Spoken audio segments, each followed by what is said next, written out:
Good day, part 2. So, this is about the calling of me starting the mission station.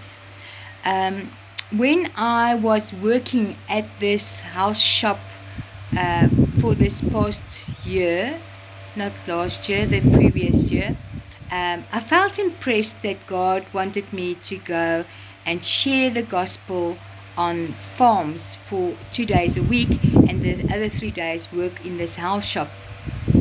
So the people, I was discouraged by the people because they said there's already people in place ministering on the farms, and there's no way that I will be able to minister on these farms.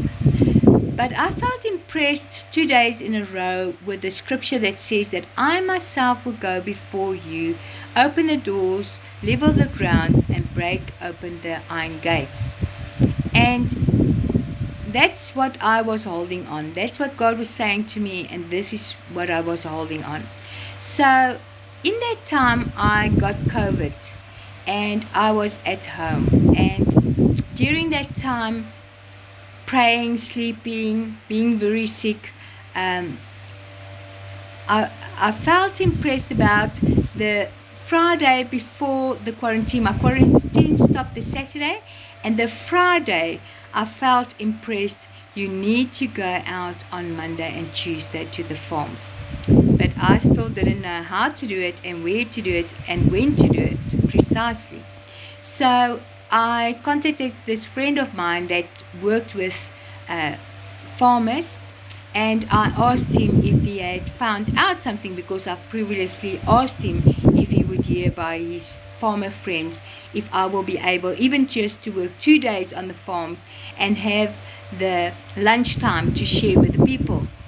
And he said to me, well, the farmer said there's no way I'm going to be able to share there. They've got the people in place, but I've got 2 people who is currently sharing on the farms, contact numbers for you. So I got 2 people. The one was a gentleman actually in my church who was about 86 years old, and the other was a pastor from another church.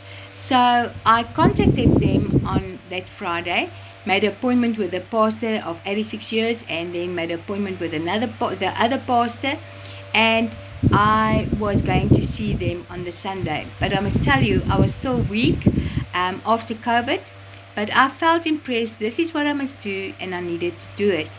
So Sunday morning, I went to the one pastor. We made an arrangement to see each other at a certain workshop, and he was actually telling me that he doesn't have literature at the moment, but as soon as he has, I will be able to go out with him. And then 2 o'clock in the afternoon, I had the appointment with the other pastor who lived about 45 kilometers from me. So I drove all the way to that village, saw the pastor, and the pastor's vehicle actually broke the previous day. And as we were speaking, he said to me, he's not going out at this stage because of the broken vehicle. And I felt impressed. Well, I've got a car, I can come and fetch you, and we can go to the farm. And he was very happy about that. And that's how I started to go out with the pastor and his wife to that areas with ministering to the farm workers on Mondays and Tuesdays. But the second day, okay, maybe I must do this as part 3. So stay tuned.